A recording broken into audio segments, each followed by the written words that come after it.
Bismillahirrahmanirrahim. Assalamualaikum warahmatullahi wabarakatuh. Alhamdulillahi rabbil alamin.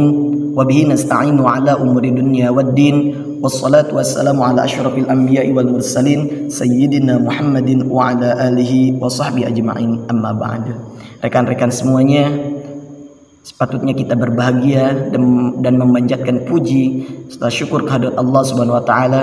Alhamdulillah kita masih diberikan kesehatan dan juga kesempatan untuk bisa bertemu dengan bulan mulia ini, yakni bulan Ramadan. Sempatasnya kita untuk meningkatkan ketakwaan kita kepada Allah Subhanahu wa taala dan kualitas ibadah kita kepada Allah Subhanahu wa taala di bulan yang dilipat gandakannya pahala oleh Allah Subhanahu wa taala. Hadirin rahimakumullah, salah satu tujuan daripada puasa adalah yakni untuk meningkatkan ketakwaan kepada Allah Subhanahu wa taala. Di sisi lain ada juga salah satu ujian yang patut kita hadapi dan untuk menjadikan ketakwaan, kualitas takwa kita bertambah di hadapan Allah Subhanahu wa taala. Sudah diyakini yakni adalah dunia tempat ujian. Insyaallah pada kesempatan kali ini saya akan membahas tentang dunia adalah tempat ujian. Sebagaimana Allah Subhanahu wa taala berfirman dalam Quran surah Al-Mulk ayat kedua, "Alladzi khalaqal mauta wal hayata liyabluwakum ayyukum ahsanu amala wa huwal azizul ghafur." Dialah Allah yang menciptakan mati dan hidup sebagai ujian untuk kamu, untuk melihat siapa di antara kamu yang lebih baik amalnya, dan sungguh Allah Maha Perkasa dan Maha Pengampun. Di ayat lain yakni di Quran surah Al-Baqarah ayat 155 Allah bersabda, "Walanabluwannakum bisyai'im minal khaufi wal ju'i wa naqsim minal amwali wal anfusi wath thamarat wa basyiris sabirin." Dan kami pasti akan menguji kamu dengan sedikit ketakutan, kelaparan, kekurangan harta, jiwa dan buah-buahan, dan berikan kabar gembira kepada orang-orang yang bersabar. Hadirin rahimakumullah, sudah yakin pasti di dunia ini kita akan diuji oleh Allah Subhanahu wa taala. Dengan tujuan apa? Dengan tujuan supaya meningkat ketakwaan, kualitas takwa kita kepada Allah Subhanahu wa taala. Lantas bagaimana kita sebagai hamba Allah untuk menghadapi ujian yang diberikan Allah kepada kita?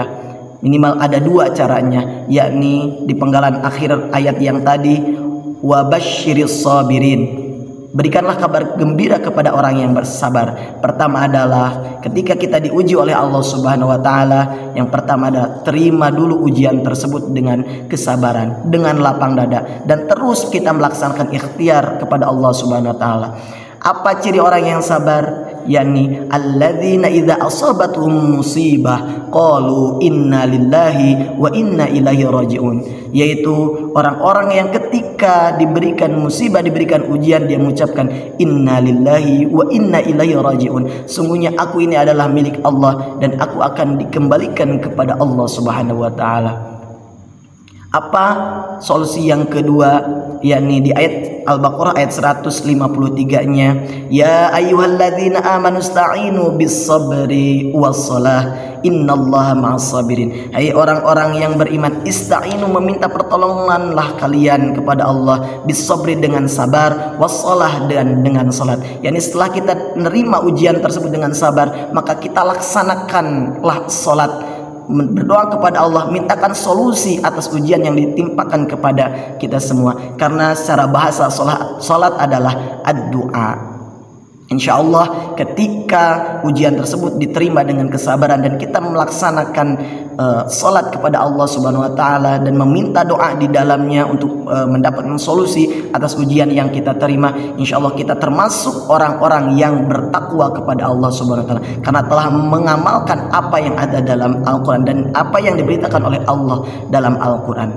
Lantas apa jaminan ketika orang tersebut bertakwa kepada Allah? Tentunya disebutkan dalam Quran surah At-Talaq ayat 2, yakni wa may yattaqillaha yaj'al lahu makhraja. Barang siapa yang bertakwa kepada Allah, maka Allah akan berikan jalan keluar atas apa yang diujikan kepada mereka. Apa yang menganggap mereka sulit, maka Allah akan berikan jalan kepada orang yang bertakwa.